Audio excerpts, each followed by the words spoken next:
شہباز شریف صاحب آج دوحہ جا رہے ہیں، قطر جا رہے ہیں.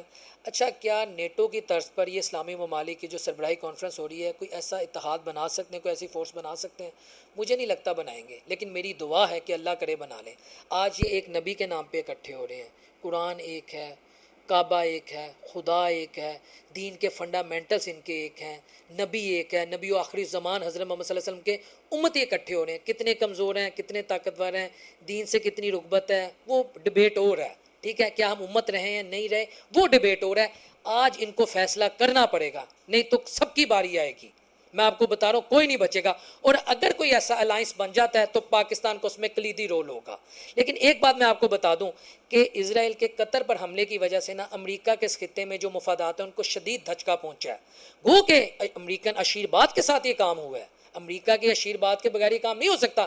لیکن وہ اتنی سٹرونگ ان کی لوبی ہے کہ وہ امریکہ کو کہتے ہیں تمہارے مفادات اگر ڈیمیج ہو رہے ہیں وی ڈونٹ کیئر، ہم نے حملہ کرنا ہے. امریکہ ان کے آگے سرنڈر کر دیتا ہے. تو اس کا فائدہ یہ ہو سکتا ہے کہ چین انٹرفیئر کر سکتا ہے. چین نے اپنی جو اکنامک ڈپلومیسی ہے وہ قطر کے ساتھ، یو اے ای کے ساتھ، سعودی عربیہ کے ساتھ، مڈل ایسٹ کے بہت سارے ممالک کے ساتھ، ایون کہ ایران کے ساتھ بڑی تگڑی اکنامک ڈپلومیسی کرے، یعنی تجارتی تعلقات، معاشی تعلقات بڑے اچھے ہیں. چین ملیٹریلی بھی ان ممالک کے ساتھ اچھے تعلقات بنا سکتا ہے. اس میں بھی پاکستان کا ایک امپورٹنٹ رول ہوگا. جس طرح پاکستان کے چائنا کے ساتھ ڈیفنس ریلیشن ہو، اکنامک ریلیشن ہو، انتہائی تگڑے ہیں اور ٹائم ٹیسٹڈ ہیں. یہ 7 مئی سے 10 مئی تک سب کو معلوم ہو چکا تھا، اور امریکہ نے باقاعدہ اس بات کو اکنالج کیا کہ پاکستان نے انڈیا کو شکست دی ہے. اچھا، اب پاکستان ہے ہٹ لسٹ پہ، یہ میں آپ کو بتا رہا ہوں.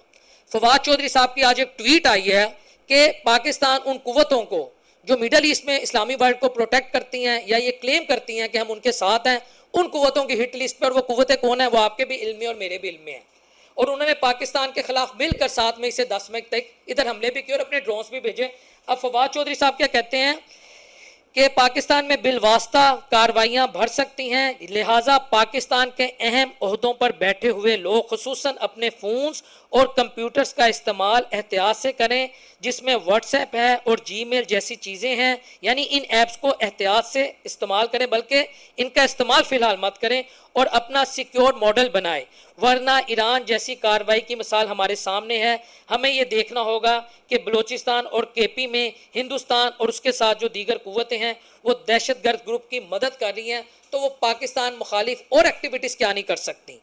ایران میں آپ کو یاد ہوگا کہ وہاں کے نیوکلیئر سائنٹسٹ، وہاں کے انٹیلیجنس چیفز، وہاں کی جو ساری ٹاپ کی براس تھی، وہاں کی ٹاپ کی جو لیڈرشپ تھی مختلف شعبہ زندگی سے، وہ ود ان نو ٹائم شہید کر دی گئی تھی. کیوں؟